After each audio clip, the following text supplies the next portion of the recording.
Chapter 27 Lord Zakoji's Proposal. Now followed a strange time. Almost all of us knew that Lord Takeda Shingen was no more, yet no one admitted that he had died. Rumors were spread that he had returned to Kofuchu and was well. These no one believed, yet no one dared say they were untrue. It had been Lord Shingen's wish that his death be kept secret in order to keep his opponents from invading his lands. On each border of our province was an enemy. To the north, Uesegi Kenshin, whom Lord Shingen had fought 5 times. To the east, Hojo Ujimasa, a very doubtful friend. To the south and to the west, the 2 great armies of the Takedas, Tokugawa Ieyasu, and most ruthless of all warlords of Japan, Oda Nobunaga. So many tigers waiting to pounce on Kai. By the beginning of summer, it had become impossible to keep the secret of Lord Shingen's death any longer. Lord Akiyama left for Kofuchu, where a council was to be held, to which all higher-ranking officers had been invited. A few days before this, I received an invitation to come to Lord Zakoji's room.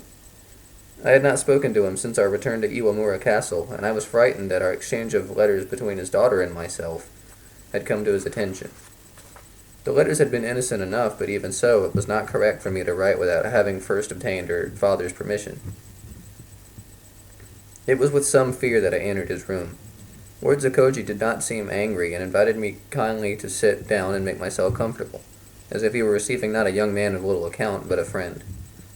At first he spoke of that which occupied all our minds, as freely as if I too were in Lord Akiyama's confidence.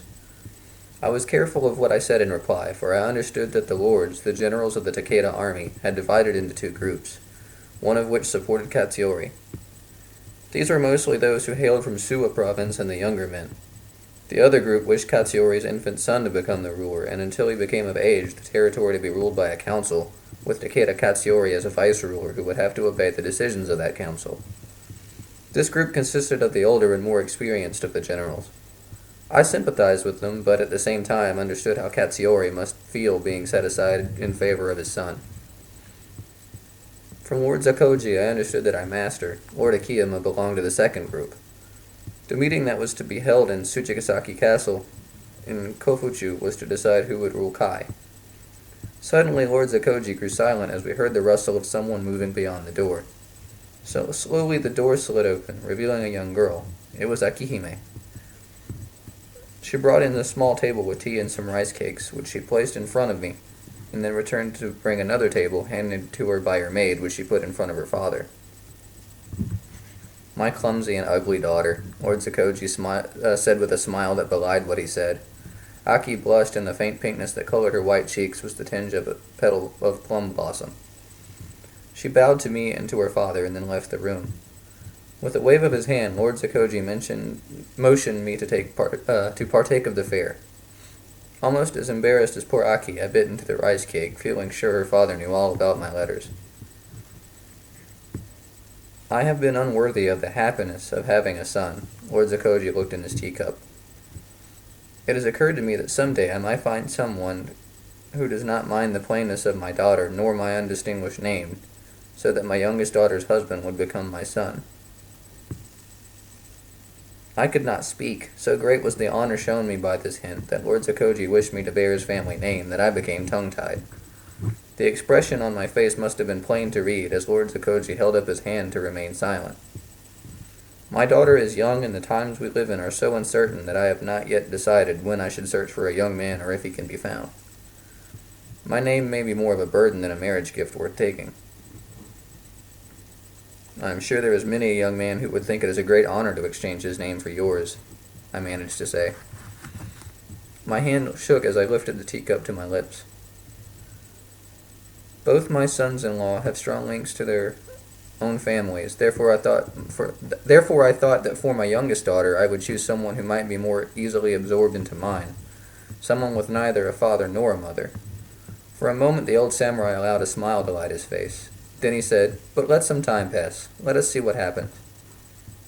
I do not remember what else was said that afternoon. I was so overwhelmed by what had happened. I rushed to my room and tried to compose a poem that would describe my good fortune, but nothing I wrote pleased me. It was as if my very happiness had made me dumb.